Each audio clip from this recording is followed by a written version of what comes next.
bola na área, deu rebote em cima da defesa do time da 31 de março e sobra com o Flamengo Santa Mônica. Pedro vira o jogo lá pela esquerda, vem pra batida, bola reboteada, sobrou com o Chiquito, uma bomba, é gol! Gol!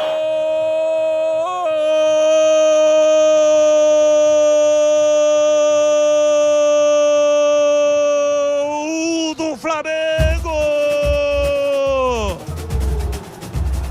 Na marca de 26 minutos passados do segundo tempo.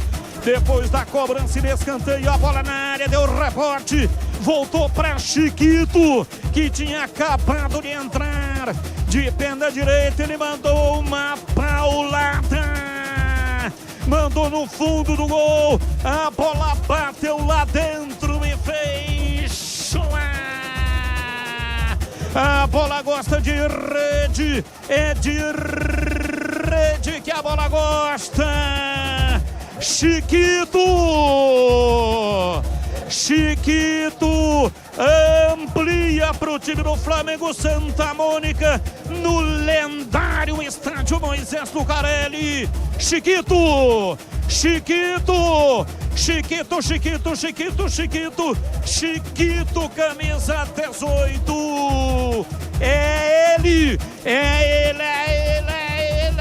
É ele! É ele o autor do gol!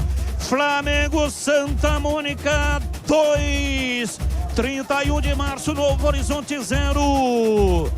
E o detalhe do gol.